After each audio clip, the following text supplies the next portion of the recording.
Sure is good to see all of you. Again, happy Monday. So off we go on a new topic, and it really is, it's my prayer and my deepest intention, hope and wish that with every topic and everything that we discuss, that you receive something that's extraordinarily helpful and beneficial to you in the deepest way. And one of the things that I've always found most interesting about spiritual literature is that it is endlessly deep. In other words, I might pick up a spiritual book that I read 20 years ago, and reading it now, I have insights and understandings that were unavailable to me before. It's almost as if I'm reading a different book, or they've inserted new lines or something along those lines. I'm sure you can relate. And this is evidence that as we move along and our consciousness slowly expands and rises and gains more insight, that we're able to pick up on ideas and insights that were unavailable to us before. And this is good news, isn't it? And this is the way that all the great world's scriptures are written. They're written in this fashion that they deliver the truth at the level that the human can currently understand it. People that are new to the path will get the understanding at a very base level that works for them. And those who are a little further down the path will get more understanding. And that continues, well, ultimately toward infinity. There's always more wisdom and insight to be gained. And however much wisdom we've gained, we always understand that we're only scratching the surface. And hopefully, if we're lucky, that brings about a small measure of humility in terms of what we understand in relation to what there isn't to understand. So take heart on that. And this week, I'm going to talk about something that used to be of zero interest to me. And again, it's one of the 10 commandments, which was like, you know what? I'm glad other people like that stuff, but it just never really struck me until somebody gave me a key that began to unlock the understanding. And the commandment that I'm going to talk about this week, as odd or as why that topic is, thou shalt not bear false witness. At the surface level, upon first reading, it's obvious. Don't lie about your neighbors. Don't commit a crime and then say your neighbor did it. Duh, it's like thou shalt not bear false witness.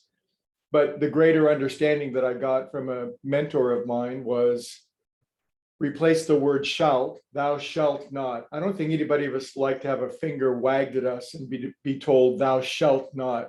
But he says, take the shalt out and put in can't. He says, you can't bear false witness. And it turns the commandment on its head, and it delivers a vast expansion of understanding that's really helpful. And basically what that means is, if you can't bear false witness, it means you're always demonstrating and manifesting your current level of consciousness.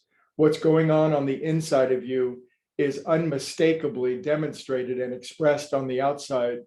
Ralph Waldo Emerson said something very interesting. He said, who you are shouts so loudly that I can't hear what you say. In other words, our current state of consciousness, our current state of development, our current bundle of habits and thoughts and experiences are always expressing outward. You can't bear a false witness. You can't show the world something other than who you are. Humans sure try to do this. We sure put up a facade. We sure try to fake it. We sure try to paint something over the top of what's going on the inside. Now, it's not always done in a malicious or malevolent or insidious way, but maybe we're hurt or anxious or wounded or worried or fearful, and we're trying to demonstrate or bear witness to the world that we're something other than that. But the world always sees us and puts us just about where we are and just about where we belong.